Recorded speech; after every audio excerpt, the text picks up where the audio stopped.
the things that we think in our mind tends to manifest. If you truly believe in it, it works. I believe in manifestation too. When I was 17, I left and went on tour with the show Stomp, Tampa, Florida. It's like 3 a.m. I'm rolling on ecstasy. And I'm with some of my cast members, and I walk by this Britney poster. She's holding a Pepsi can. It's like a cutout. And I walk by this Britney poster, and I'm like, I'm going to work with her one day. And everybody's laughing at me. They're like, what are you talking about, bro? They're like, you're high. 2 years later, I'm her creative director, choreographing her tour. Damn. Do you know what I'm saying? Do we have to manipulate our own selves? Yeah. Is it a game, Mike? Like, Yes, we're 'cause your mind is not living your a game of friend. life, right? And if you don't control it, it's going to control you.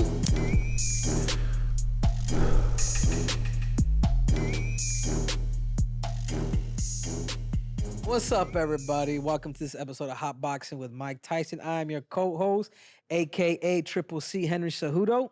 And I'm Mike Tyson. We have a great guest, friend as well. Hey, go Columbus, my short. This is my man. Talk shit, brother. What's up, man? What's up? Come on. It's popping. It's popping today. What's going on, champ? Man, I'm happy to have you here, brother. Happy to Beautiful. finally You be on the look good, couch. man. You look Thank you. healthy, man. Tell us about your journey. It's crazy, man, because I'm looking at the same stuff y'all looking at. It's like there was a whole nother life before that. You know, I was born in Kansas City.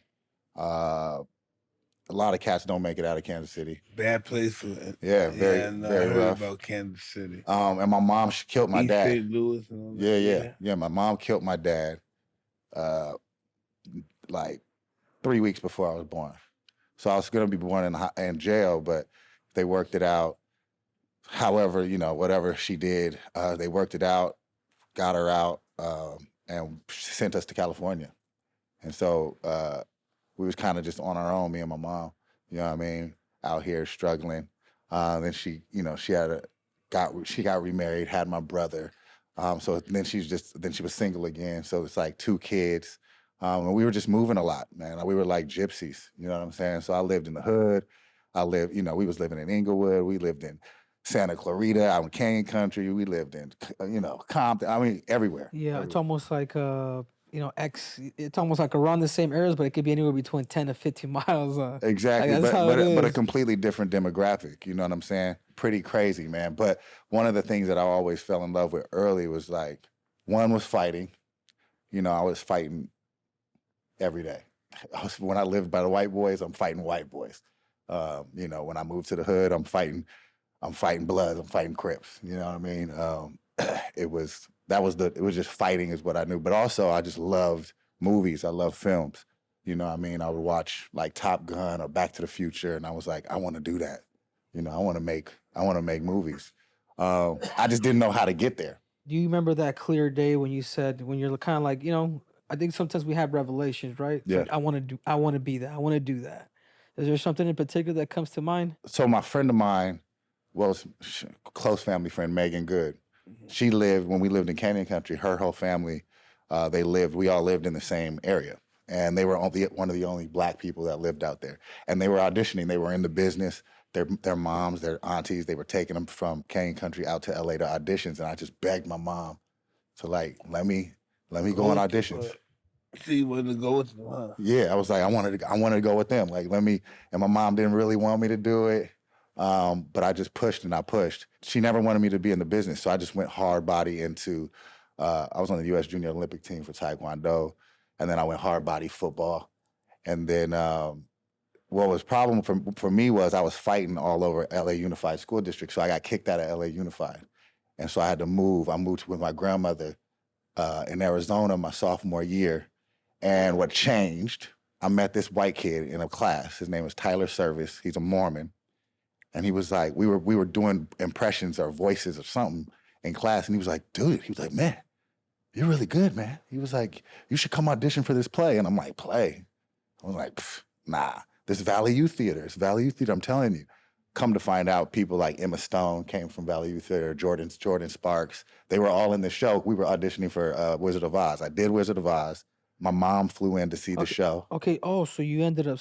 I went just So as a you joke. got the audition. I mean, you got the role. Yeah, I tried out, played the Cowardly Lion, and I ended up getting a Zony Award, which is like the equivalent to a Tony. You still remember those lines? Oh yeah, come on, bro. I got it. Go ahead, do it. What's up? What's up? Oh, Bring you us gonna make me back. do the Cali You, laugh? you got to give us a Oh, more vivid no, picture, brother. Which one is first? First one when the pull tighter in my back. First just standing on one foot, pulling an axe on me, sneaking up on me. Well, yeah, you got it. Well, so, Shit, damn. That took a lot of energy just now. So I got nominated for a Zonie, and my mom saw the show, and she was like, "Oh." So she, in order to get me back to come to LA, she was like, "I found this school. It's in Orange County. You remember, I can't go to LA Unified. Orange County High School of the Arts, Performing Arts High School." She was like, "Come back and we can go. I got your back. We can do this." Because she knew she was about to make some money off me. So she was managing me. I came back, went to Orange County High School of the Arts, and that was it. I got an agent, started auditioning, changed. I used to go by Keith, my middle name, Keith. I hated the name Columbus. And my first agent was like, "Your name's Columbus?" She was like, that's your name. That's your name. And I'm like, "No, I'm not using that name." She was like, "Trust me, that's your name." And she put it on a headshot. So you're thinking about you're contemplating on possibly changing your name. You know how what is it, Richie Valens? No, my name was Columbus Keith Short. So everybody called me Keith. Yeah. Growing up, you know what I mean? Nobody called me Columbus. Only substitute teachers, and I hated that because they would always laugh. Kids would always laugh because the sub only reads the government name. Nobody ever called me Michael. Right. So yeah, and then that's how I got in, man. And it kind of it's kind of like that interesting thing. One life choice changes your trajectory. You know what I'm saying? Right. Do you feel the same way, Mike? Do you feel like it was that one episode, that one thing that happened that completely changed the course of your life? Yes.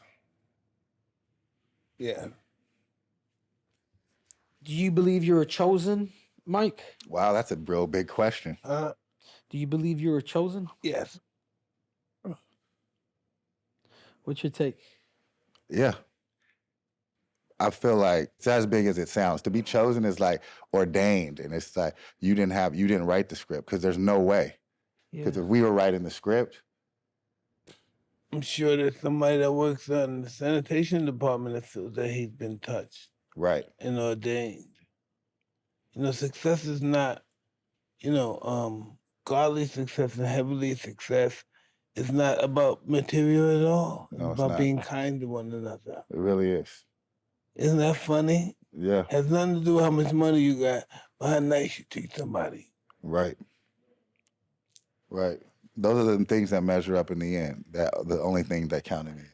And I'm a pretty weird guy, but whatever power I do have, it came from being kind. But it's interesting that I feel like those that are chosen in the world, in the earthly realm we live in, people are attracted to that light. Their job is to control the chosen. No, their job is not to control the chosen. Their job is to steal from the chosen. Yeah, steal. That's say that again, Mike. Their job is not to control the chosen one, but to steal from him. Because the chosen one is too smart for them to steal from. You know what I mean? Yeah, that's why they have. That's the reason. But what if you're not? If you think you're too smart to be stolen from, but yet still get stolen? Oh, from? that's the chosen one. That's deep. No, that's deep. No, that's deep. What he's saying though, that's deep. He doesn't worry about that because they get it another way. Because he's the chosen one. Oh, that's good. That's good, right there. The chosen one can take any adversity because he's the chosen one. You just dropped bars on me right now. That smacked. For some odd reason, man, I always knew that I was gonna meet Mike someday. You know what I'm saying? Yeah, like I always did, Mike. Because it's crazy as a kid. You grew up watching the highlights and things like that, and you're like, one day somehow I'm gonna be his friend. That's like when Oscar was here, Mike, when De La Hoya was here with us, I was like, one day, man, I'm gonna be friends with Oscar De La Hoya. Like, you know what I'm saying? And for some reason, like the things that we think in our mind tends to manifest. What's your take on that, Mike? Is that I believe in manifestation. I believe if you truly believe in it, it works. I believe in manifestation too. Like, because listen, there's no way a guy that came from where I came from, right, will be around people like your guys and not look at you as food. Wow. No way that I'm here as a gentleman, somebody with some fucking brains talking to people. That's a miracle.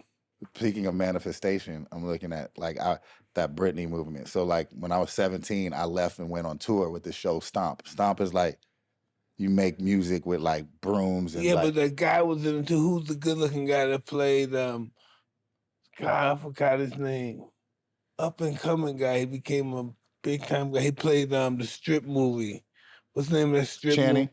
Yeah, Channing. Yeah. Wasn't he one of those movies? He was in Step Up. Yeah, so Step Up. so I'm on tour, and the last day on tour, I'm 17 on tour, but the last day I'm 19, and we go into the 7-Eleven in Tampa, Florida. It's like 3 a.m. I'm rolling on ecstasy, and I'm with some of my cast members, and I walk by this Britney poster. She's holding a Pepsi can. It's like a cutout, and I walk by this Britney poster, and I'm like, I'm gonna work with her one day, and everybody's laughing at me. They're like, what are you talking about, bro? They're like, you're high. Like, get some water and let's go. It's like, no, I want That's how you ecstasy. manifest. So literally cut to 2 years later, I'm her creative director, choreographing her tour. Damn. Do you know what I'm saying? So That's when you, what's up. I don't know if I manifested it in that moment, but it was, just from that cardboard cutout of her holding that Pepsi can, I saw something that I You recognized. manifest our demons too, so I ain't shit. I made a mistake or I fucked up. Nobody's gonna ever believe and trust in me again. I wish I was fucking dead. That happens too. See, and that's a fight every day. To think positively. You wouldn't think how many people think that today. You wouldn't have no idea how many people said that today. Yeah.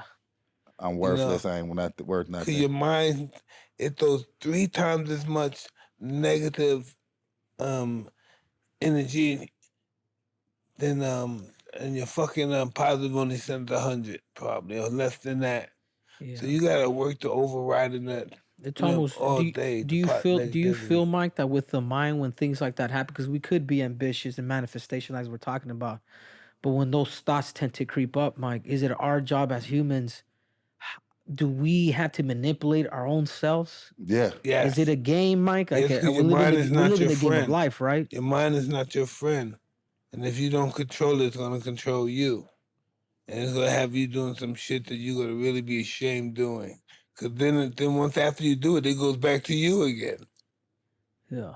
It goes back to you thinking, being considered right back. It runs once it does bad shit. Let me ask you a question, Mike. So it runs, then you're back to normal ass Henry. Let me ask you a question. So in your look, because one of the things that I look up to Mike as a big brother and as a man is like his ability to get back up. And I'm not talking about in the ring.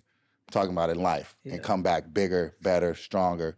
In the lowest when it was like, because I've been there and I'm climbing back up the mountain. Where was your mind at mentally when it's like it's all over? Listen, it's always the devil that wants you to be down. And it's always God that wants you to be up. And you got to choose what side you want to be on. Yeah. I'm not a religious guy either. That's just what it is. So you didn't say, all right, fuck this. I'm gonna go get it all back. No. This is a $300 million corporation. You think I fucking know how to do this shit? This is just what it is. It's called manifestation. It's happened. You and Mike have done some things together. Yeah, so how I met Mike, In other words, can I? Oh yeah, we'll get there. So Mike was talking about this toad, and I'm like, I don't even know. The first time he brought the person here was a big deal. He was like, all Columbus here with pussy. You scared to do it? I was like, no, I just don't know what the. I was like, no, that's just like me. I was like, I don't know what it is. You know what I mean? And then one day I was like, all right. And so me and my wife did it in separate rooms, and we had 2 completely different experiences. For me, it's like I literally was like for however long in the cosmos, like one with the cosmos, and I was scary because I was dealing with a lot, but coming out of it, and the residual effects lasted for like a month. Yeah, it does last. It was crazy. So it was like, but it changed my perspective. It changed my mood. It changed my energy. It changed my frequency. Yeah. I Now, don't what- know. what- I don't know how Mike could do it all the time, once a year. I was like, how many times? I don't know how often you do it. What What do you did I mean by get? frequencies? I used to vibrate on such a high frequency, meaning like my anxiety, because I have anxiety. I didn't realize how high my frequency was in vibrating. So if I get around other people and my frequency starts to vibrate, I move the energy. I know I do, Yeah. right?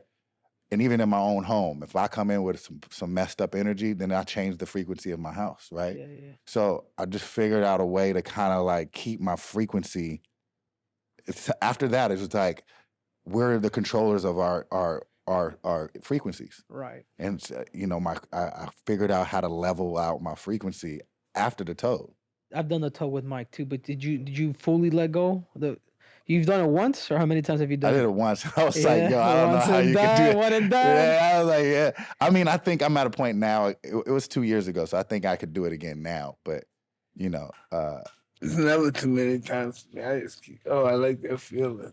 but from the first time that you did it to now, you have completely different experiences, right? Hundreds, yeah. So what are your experiences now? It's all positive. Yeah. It's positive. Everybody's one with me. Everybody loves me. I love them, and there's no problem. So are you walking around in the room, or are you just laying there the whole time? I'm on the floor, and nothing exists. Time don't exist. Matter doesn't exist. Yeah. But it's a noticeable acceptance from a divine power. Oh, that's the bar. A noticeable acceptance from a divine power. Yes. That sums it up. Yeah, man. What'd you feel like? Man, the emotions of love and hate and everything in between, and how everything is beautiful. You know what I'm saying? You walk into this dream that shares your whole life story, like within seconds. You know what I'm saying? You're like, oh, That, for real. That's exactly you right. start feeling compassion for people and for forgiveness of yourself. That was big. I think that's another thing. That was another one. Forgiveness. Like I was angry. I was angry for a lot of things, feeling mistreated, feeling, used or, lied on or whatever. I had anger issues and like angry with my mom, for killing my dad. Old stuff. All of that stuff started to let go of. You know what I mean? After the Toad. I wrote a great book after the Toad. I gotta listen to your book because we have you here live, man. Yeah, I'm talking, but we talking about because you just brought it up, man. Obviously, your mom killed your dad. Yeah. Like how did you know that since you were a little kid? No, so how I found out, me and my brother, I told you we had different dads. So when I'm about 13, he went to his dad's for the weekend and came back after the weekend trip with his dad, and we were like fighting. And I had him pinned down, I was bodying him, and he was like, "That's why mom killed your dad." And I'm like, "Huh? What?" And I got up, I let him go. I was like, "Mom, what is he talking about?" And my mom's face just turned like, her black face turned white as snow. And I was like, oh, this is real. Okay. And, she gave me some story then, and that was the day that I lost respect for authority, like complete respect for authority. I felt like all adults lie. I have I can't trust anybody. You know what I mean? So then it was like, nobody could tell me nothing. That was the day that like shifted, for me. Yeah. Like I wouldn't listen to the teachers, principals, anybody in authority figure, cops, nobody. I didn't care. What about your mom? Did your relationship with your mom? It's like literally it's taken until like, the last couple years, like to be post me writing the book. I was like, I got everything out. And I think for all of my life, I was just wanted her to say sorry, and she never did. Yeah. It was always like, some kind of excuses. Or do you think she knows how to say sorry? Because this is the she thing. She just did. Yeah, she just did. Finally, she just called me one day. I don't know, what was it, about 4 months ago. And she just said, "Son, I'm sorry." And I was like, what? I'm 38 years old. Wow. And I without even getting deeper, I just said, "I've been waiting for that for a long time. I appreciate it." Yeah. And that's it. You know what I mean? And we move on from there. It's kind of like what we were talking about yesterday, Mike, how, hurt people sometimes, And all the time. And sometimes from just being honest, dude, from wanting the good for somebody else, we tend to hurt them more because, you know what I'm saying? We weren't real with them. Right. You know what I'm saying? Right. Right. I'm sure your mom did it. You know, obviously, I mean, that's so personal. You know what I mean? Right. And you know, it's like you want people when you say sorry to somebody, you want them to forgive you and not hold it over your head. You know what I mean? Because But that's what you're hoping, but that's not. It doesn't not everybody necessarily have doesn't to do be that. that. But it doesn't have to be that way.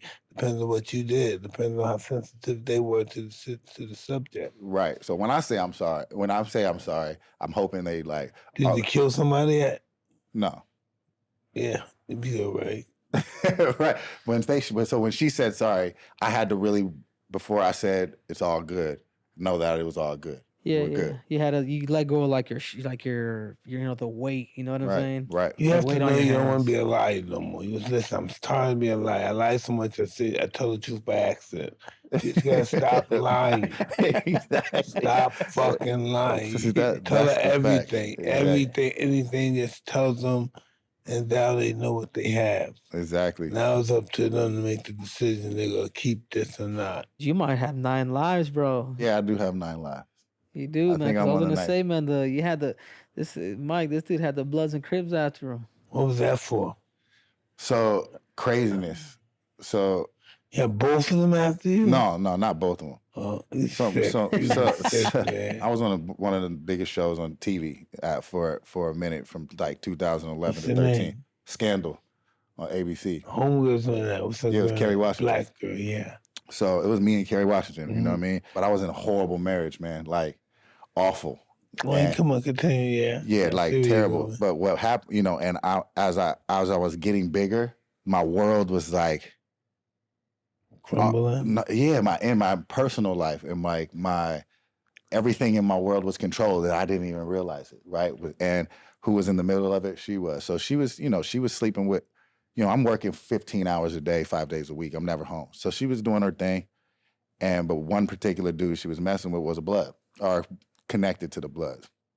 And I had knocked out his cousin at a basketball court, and I didn't know it was all connected. So, you know, she's threatening my life. She's, you know, we're going through all these changes, and Scandal was like, you need to get away from this girl because she's completely toxic. So I finally got the balls to be like, it's over. You know what I mean? Get your stuff, get out. Do you know what I mean?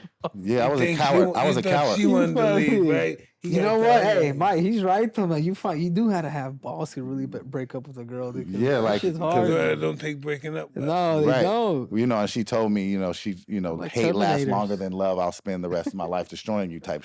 So I was like, okay. And so I finally kick her out the house.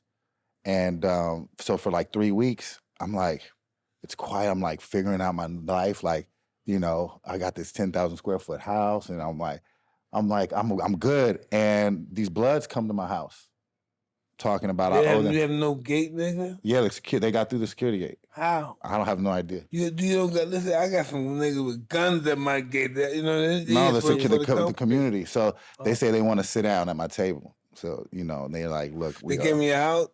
I let them in. I was like, no, nigga, let's talk out here. Funny enough, I was building a studio at my house, right? And I had 2 triple OG Crips building my studio. So they were there. They was like, we good. Let's sit down and talk it. Let's sit down and talk it out, They cuz. said that with you? They was like, let's sit down and talk it out, cuz. See what this is about, cuz.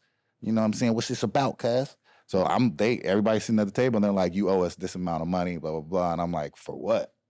What do I owe you money for? So cut to find out, you know, she was using my money, paying for a dude's apartment, paying for his car, blah, blah, blah. They thought they could extort me. So I was like, I don't negotiate with terrorists. So y'all get out of my house. They leave the house. 2 days later, the police are at my house with a restraining order saying I have 10 minutes to leave the property so she can come and get all her things. And I'm reading the order. It says I threatened to kill her, threatened to kill my daughter, threatened to kill myself, have abused. Next thing you know, that's on TMZ. It's all over the thing. I never you touched got little fake words for that shit? No. So no, I went crazy internally because I lost my job. I'm making $75,000 a week. You know what I mean?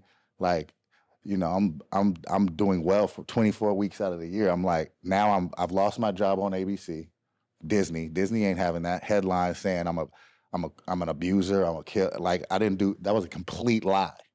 And everybody that's watching this podcast right now, everybody that knows it. You know what I mean? I got railroaded. So I get a call from my accountant after the headlines come out, right? Headlines come out, Columbus Short abuses his wife or threatens to kill, blah, blah, blah, blah. Columbus Short's fired from scandal. I mean, it was clickbait for like hot 3 weeks. My accountant calls me, he's like, Columbus, you got to stop the bleeding. I said, stop? Yes, let's stop the fucking bleeding. What are you talking about? He's like, your wife's, she's taken out, $300 and something thousand in the last 2 weeks. I said, what? Yeah. I said, well, move the rest of the money into the trust account. Yeah. And they're like, what money? You have $4,000 left. We just paid your taxes. I was like, you gotta be kidding me. Now I gotta go to court. I can't afford an attorney. Yeah. So now I got some public defender that can barely remember my name. Fuck. I was feeling that you go think you got something left in your tax account and you got nothing. Got nothing. Nothing. So now I'm like, can't fight the case. Over life. So then I just pleaded. So that they're like, you can go. They're like, exactly. They like, you want to go to trial? I don't have money to go to no trial. I'm like, so they're like, you can plead no contest, and right now we'll give you community service, da, da, da, da. So I pleaded no contest to some shit I didn't even do, just because I didn't have money to fight it the right way. Like, you see these hashtags right now, free Johnny Depp. Uh-huh. They freeing Johnny Depp. Like, his wife accused him of... Johnny Depp or Johnny Depp? Johnny Ain't that right, Mike? What's up? Somebody's paying. Hey, but this is the thing, though, Mike. You made it. You know what I'm saying? You came back. Mike, you made it through the thick, bro. That's what I'm saying. I don't know what make it back big. My wife, this is what happened. Let me tell you about my wife, okay? My wife, right, I could be watching, I'm in my room, our room, watching the fucking television. I'm watching Netflix. I'm not bothering nobody. I might be smoking. My wife. Shroomies? No, she said some weed or something, and she would just come over and start vacuum cleaning. That shit drives me crazy, the sound of it. She had a high-powered vacuum cleaner, and she just started out of nothing without even asking. Yeah!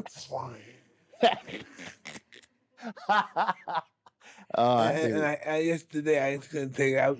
I just don't want to argue. Just got out the room, man. Get the fuck out. See, just leave me alone. I need my peace. Can I just watch television, smoke a joint?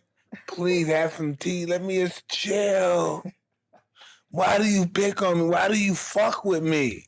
Leave me alone. Yeah, what else? It's just that one? You don't see the smashing of a pan? No, yes, they're driving me nuts, my wife. My kids used to be on her side, but now they're older. They're seeing their mother's fucking nuts. Yeah, my wife does the same stuff, dude. The kids see that shit now. She wait until I'm watching the movie, then you hear the dishwasher, the garbage disposal. All that. I'm like, come on, man. Yeah. I want to do they're doing this shit. You're doing it on purpose, aren't you? You're making a noise on purpose. Tell the truth. You nigga have nothing. This shit. Why can't they stop? Why do they see me? Leave me the fuck alone. You see what? You know what I mean? Look at me. I'm not bothering nobody. That's hilarious. Facts, though. I need peace. In my house, I need peace. Man, and that's the thing, man. I used to say this all the time. When you're you're fighting the world every day and you got to come home. And fight at home. You can't, there's no peace. Then there is no peace. Right? You'd rather box 12 rounds of Mike Tyson and go back home and, talk that shit, right? Actually, yes. If I had to choose, back in the day, if I had to choose go home or fight 12 rounds of Mike, I'd fight 12 rounds of Mike. I don't care. Either way, I'm getting pummeled. Yeah, that must have been hard. No, but listen, I'm just one guy. After that comes, you got to hear that shit. How can you handle that? I was just, that is just fucking, yeah, you're right. I get fucked up. A lot of people, what men don't talk about enough, I really don't believe, is that, especially in this generation, and I want to be clear about this, there's a lot of women that are victims of domestic violence and victims of abuse, but there's a lot of men that are abused verbally, physically. And it's not, and we're supposed to just eat it, right? Because we're the stronger vessel. You know what I mean? You can come up to me, call me a bitch, call me a this, call me a that, call me a this, punch me in my face, do whatever you want. And I got to eat it because I'm a man, right? But what does that do to every time that you you weather that. I think you chip away at yourself a little bit every single time. You know, you have a couple scratches, you eat those, but what is it doing to you internally? You know what I mean? Stripping you of your masculinity. Exactly. So you just become small. It doesn't matter what your bank account looks like. It doesn't matter what station you are in life. And I think we need to talk about that more. Some women, this is what we can't help. It's internal, it's genetic. Some women have to be the boss. She won't take it any less. She has to be the boss. Those are the ones we leave or go to, but there's women out there. But belittling like your man doesn't make you a boss. No, that's not what their job is to do. They just have to handle everything, make sure the money, they just have to be the boss, make sure they're running the team. There's women like that. I mean, it's a trip because I can see, man, you were divorced to that relationship. I mean, you know, a lot laid heavy on you, bro. You know what I'm saying? Like going through like this whole mental health stuff and then lawsuits and things like that. And then you had to plead guilty to right, something, and she was trying to kill that you me. didn't do. I mean, she literally was trying to kill me. You know what I'm saying? I found the email. How it all went down is I came home from work late. My iPad was on the kitchen counter. I saw my iPad, and it was open, and her emails were there. And all I saw was, how do we just get rid of this nigga once and for all? And I said, I scrolled up to see who she was talking to. It was that dude. And he was like, we can't talk about this on email. When can we meet up? So I went upstairs, like, turned on all the lights. Bang, bang, bang, bang. I'm a dog nigga. I'm going to go step to the nigga. Yeah. I'm getting stabbed. I'm going to step to this nigga and her. I stepped straight to her with the iPad. You know what I mean? So she freaked out, and that's when it all went down. Yeah. It was easier to get out in front of it, say you're about to, you were threatened, you were abused. But there's than people me coming like out and saying that. Henry, I know people like that. They with you, then they get with somebody else, then they try to put them in a position where they disrespect you, make you scared, some kind of. No, but I was the golden goose. So stay with me, have your cake. We're leaking this dude from bread. We're killing him. We leaking him. We leaking this dude. And the options were kill him, have him kill himself. And once that didn't work, have him admitted to a psych ward. Yeah, once that didn't work, it was kill my name, kill my reputation, kill my career. And they succeeded for a spell. But now we here. You know what I'm saying? Exactly. 98 million people looking at you right now. That's crazy. But you know what I mean? Like, they succeeded for a spell, but I'm here.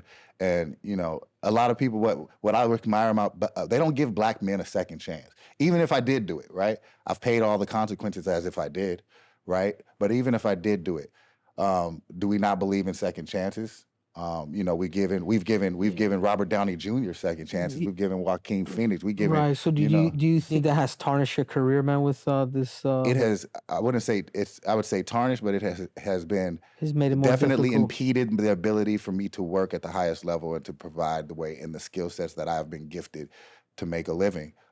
Because of the intrepidation, nobody wants to get close to somebody that's accused of, domestic battery or, abuse, you know what I mean? And all that. That's bad. That's like, it's you can't, animals, women, and children. You mess with those things, you're cooked. I think this is just crazy. Any woman could just say this. Any woman could say it. Don't women kill their husbands and boyfriends? Exactly. And their boyfriend's girlfriend? There's no accountability. Or ex-girlfriend? I feel like if a woman makes an accusation, that they need to have proof. And most of the time, you guys are about to start a movement. But most of the time, let me be honest with you, and I'm speaking up for the women that are domestically abused. My mom was domestically abused for years. The women that are really abused, they don't really talk because, and I don't know why. But there's some that has been abused and talk a lot too. Yeah, there's some that have been abused and talk a lot, but then there's some that have weaponized the allegation of abuse for their own benefit.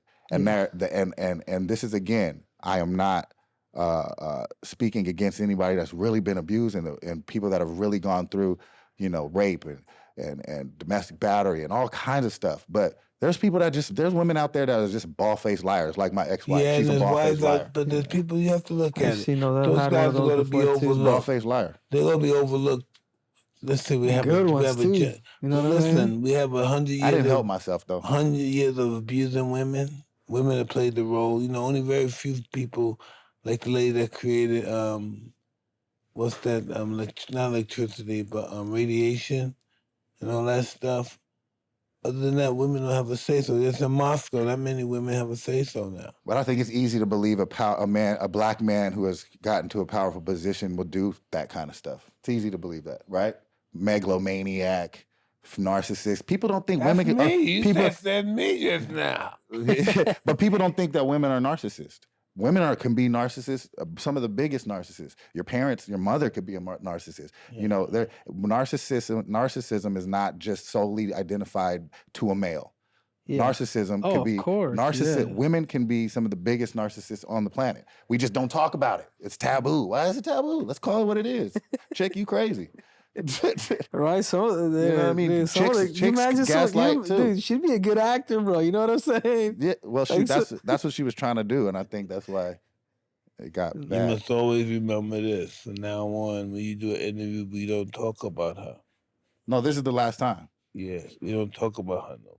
This was it. I wanted to sit down and chop it up with you, and I made the decree today. I was like, this is it, but I wanted to say it live, just bald face, straight out. She lied. Now we're here. Every time a person gets you mad at them, they own you. Right. And it took a long time. You know, the real thing for me to heal from was she took my daughter. So, you know, I haven't seen my daughter since that day, and it's been 7 years. So, you know, I was sick. I love my kids, man. You know what I'm saying? And I think, you know, when you rip that away, take my career, take my eyes, just don't take my kids. You feel me? And you know, it took me a while to like let that go, and I know the universe, God's gonna bring that back to me in the right time, in the right space. Yeah, your kids went through that stuff, man. How did they cope with it? Man, I feel bad for them. You know, at some point, you know, I'm gonna have to have that conversation with my daughter, sit down and really, you know, have that conversation. But it's not time yet. You know, I think right now it's important. The important part is my mental health. You know, taking care of the kids I have with my current wife, my current marriage. And focus on climbing this mountain again. You know, all of the projects that I'm doing, just, you know, changing the narrative, and not necessarily in moments like this, but in like my work, and, you know, my work and my good deeds, and let my actions speak, because you can't define me by a headline. Watch my life. Anybody that's in my life or near my life, they know me. You know what I mean? The good, bad, and the ugly of me. You know what I'm saying? Like, trust me. Half of the reason I didn't come out and say all this earlier is because I was ashamed of how I was living my life. I was doing coke, you know, sleeping with strange women every night. You know what I mean? Drinking like crazy. I wasn't proud of, so there was no way I wanted to defend myself when I was living so ugly. You know what I It's mean? almost like, do you feel like you needed that listen. escape? You're a human being. No matter if you murder somebody, you're still worthy of defense. And somebody should defend you. Well, I didn't even think about that like that. And listen, in the courtroom, in the streets too. That's your right. Because these are human problems, right, Mike? Exactly. I mean, they're. But we live in a generation where you're getting judged in the court of public opinion absolutely. and in court. Absolutely. And what's worse? Court. I'd rather get judged in court, get sentenced, the world never know, to pay my due. But when you have to get judged in the court of public opinion, yeah. Whew, yeah, that's like, especially in the middle of cancel culture. Yeah, but you know what? Quick to cancel people. The only person that should really judge you is probably you, you know, and God. Me and God. You know what I'm saying? It's like, yeah. But if you live in peace and in harmony, dude, I'm right, Mike. I feel like Mike is very carefree with that stuff. You know what I'm saying? Like, nobody can criticize me worse than I can myself. Exactly. People can say they don't even know me. That's not even close to say. That's a compliment, motherfucker. Are you stupid? Yeah, I'll beat myself up, dude. Yeah. And that's what I was doing. I was beating myself up, putting in finding some kind of peace or in the bottom of a bottle, you know what I mean? Or putting it up my nose. It's like, you know, for the wrong reasons. Never partying. It was like dark. It was in the dark place. Did you think COVID was a blessing for you, man? Did you get a chance to reflect? Was that one of the times where you? I finished my book during COVID. It came out during COVID, and once I finished my book, it was cathartic, you know. And since that I was like, you know, got everything that I needed to say out in the book. And this is what you just said, Mike, is on point. Like, I don't ever want to talk about this shit again. You know what I mean? Like, it's done. I'm moving forward. I just had to say it and, you know, and make it clear so there's no misnomers. And anybody that want to come and ask me any questions, they were more than welcome to. I'm an open book, but I don't want to talk about it no more. And I want to move forward in my life in peace. You know, and every time, what happens is every time that I get to a situation, where oh, we want you to do this movie, Columbus, but then we have some trepidations about your past and da da da. Hey, somebody told you that? Yeah.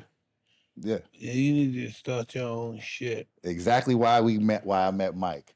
I was like, I'm gonna write it. I've only wanted to play 3 people in my life. Martin Luther King, which I just recently did. Yeah. Mike Tyson, and Tupac. For some reason, I wanted to play Tupac. Tupac was out. And then I was like, Mike's out here. So I met Evander Holyfield, and he was telling me his life story, but majority of Evander's stories seem to have Mike in it, right? And I was like, Vander keeps telling me all these stories. My mama always said, and Mike,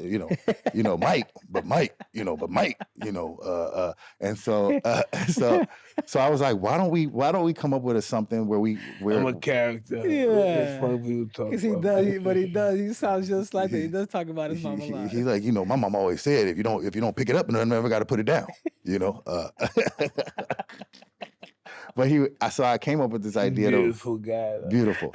So I came up with this idea for this show called Heavyweights that paralleled the first season about Mike and Evander and just their stories. How, Mike, they're just 2 completely polar people, but their trajectories, collided in such a way, and it was written from the beginning. And that's how I met Mike, and that was what I was developing. And I was a little hurt, Mike, when I saw Jamie. It was like Jamie's about to do it. I was like, I'll take second position. To Jamie, because I knew Jamie wanted to play Mike for a long time in a film, but I was wanted to do the TV show. Jamie used to work for me. Fox? Yeah. He used to work for you? Yeah. What do you mean? Cell phones and pages. No way. Yeah, me and my friend Kevin had this in Hawk. We had this little page in the phones. When it was brand new, first came out with all the pages and stuff, and little small phones, and that was our little business. And he came in there and he worked with his little Jerry curl, and he had the pencil packed shit on him. I did not know that. He hung out with us. He went, we used to hang out with him. Oh, so you got the history with Jamie, and I love Jamie, man. He's an incredible actor. So you know when to play your position, right? He had jokes about me. That's how I met him. He was saying Mike Tyson about Mike Tyson. Someone said, Mike Tyson in here, motherfucker. And he said, OG said, you better be funny. Said, you can say the jokes, but it better be funny. The shit was fucking hilarious. Yeah. We gotta get him in here, Mike. Oh man. Yeah, why hasn't he been on the couch? I'm gonna put him on the couch. He's really crazy. He never stops. He's always on the stage. Yeah. Although who are some of your top what's your GOAT mountain of actors, man? If you had to pick. Denzel, yeah. Denzel, Jeffrey Wright. People sleep on Jeffrey Wright. He's amazing. Daniel Day-Lewis. He was in There Will Be Blood. Have you seen that movie? There Will Be Blood. Oh, you man. Yeah. Daniel Day-Lewis. I love Leo. Leo DiCaprio. He's a beast. And I would say De Niro and Pacino because they're one and the same for me. Those are my guys. Yeah. But it's Denzel's at the top of Mount Rushmore of actors for me. Yeah. I named my son Denzel. I'm a huge Denzel fan too, bro. Yeah. Man on Fire? Yeah, man. I mean, he said, I wish you had more time. Yeah, what other Denzel lines you got? What about Training Day? Oh, he said, what did he say? Oh, you motherfuckers. You pulling a gun on me? Huh? He killed them. He said, I'm putting cases on all you bitches. I run shit here. You just live here. Man, what you think, Mike? He's great. Denz is the man. Well, we just had Wayne Brady. He was just here yesterday, and just talking to him. I'm like, man, you guys are very, multi-talented. You know what I'm saying? Yeah, I think that's part of the acting thing. I think early is like imitation, right? And I think I had to figure out there's a difference between, so when you're playing great people like Martin Luther King or Mike Tyson or any living great, that's lived on, walked amongst the earth, that we've seen documented great.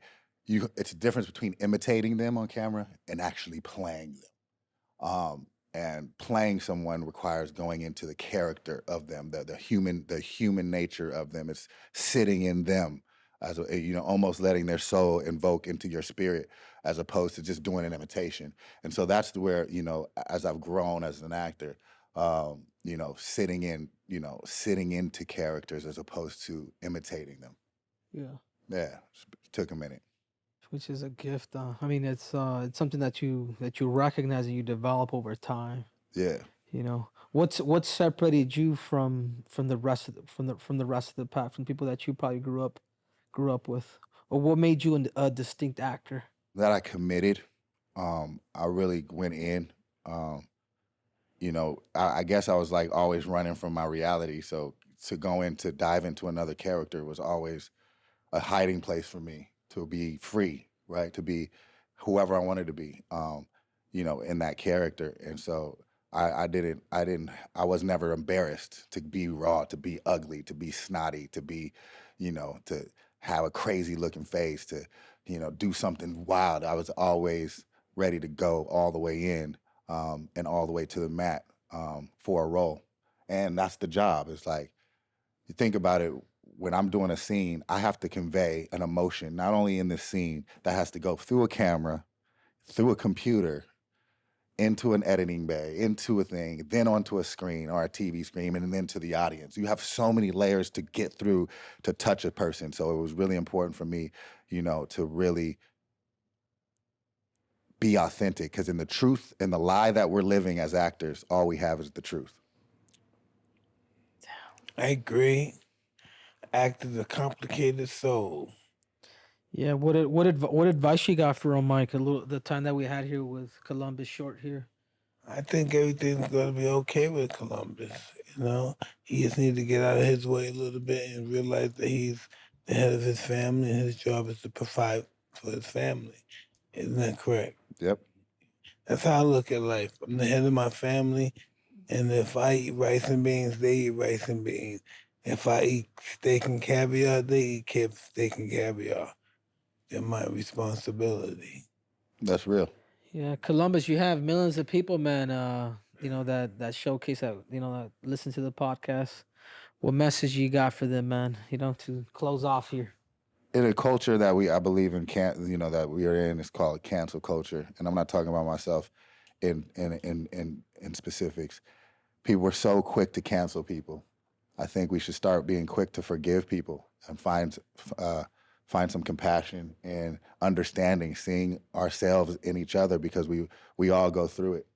Not just myself, not just Mike, not just you, all of us. And so, let's start living in a spirit of forgiveness. That's going to be a neat trick, because for my 55 years being on this planet, they're really into punishment. Punishment is a big thing in American law. Law or human nature? They put the human nature in the law. The law, okay? They don't forgive. Right. They have no inclination about that kind of stuff. Right. Because by not forgiving, I could send you to this work camp and make money off you. You become a product. Right.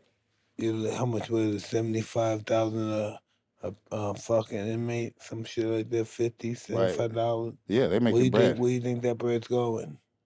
Right. To the government. Right. That's another thing. Last thing. Private-owned companies. Yeah.